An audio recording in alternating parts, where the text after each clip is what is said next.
bukan untuk kita, tapi untuk Islam supaya nilai-nilai Islam diterapkan tuh lazim saja.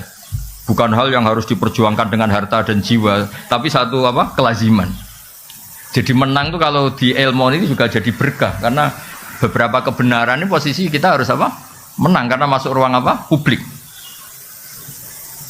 Itu ada seorang yang cerita, dulu miskin terus kaya.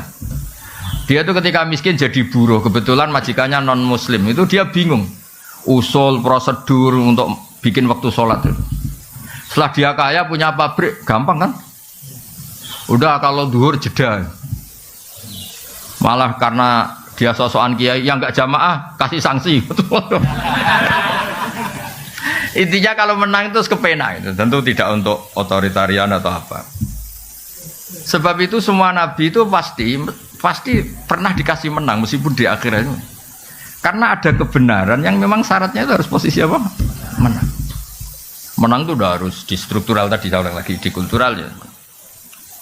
Saya pernah didolani lah, kalau bahasa kiainya mungkin disowani, didolani salah satu cucu pendiri NU. Orangnya sudah sepuh. Saya cerita, kalau masyarakat di Indonesia itu semuanya sholat, semuanya anti zina, anti merkosa, anti kriminal. Nanti nilai bersama itu juga jadi ukuran calon presiden, calon bupati, gubernur. Karena satu masyarakat yang biasa sholat, biasa anti asusila, biasa anti perkosaan, pasti nggak akan milih bupati yang nggak sholat, bupati yang pernah kasus asusila atau apa.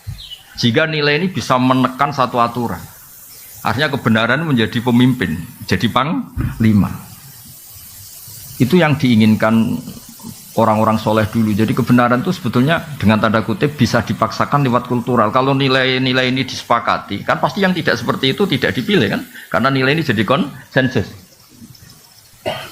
Makanya Quran ngakui wa'mur bil urfi, terus jadi kaidah fikih al-adat muhakkamah, al-adat muhakkam. Begitu juga di kampus. Ada aturan bersama, rektor itu begini, sholatnya sregep, beretika, tidak punya kasus ini. Jika nanti pemilihan juga berdasar itu, yang jadi juga berdasar kriteria itu. Dan kita bersyukur di Indonesia itu, karena yang dianggap mungkar oleh agama juga dianggap mungkar menurut kepolisian, menurut kejaksaan, kayak korupsi, asusila, pemerkosaan, pembunuhan, narkoba. Yang mungkar menurut agama juga pidana menurut negara. Nah, itu berkah.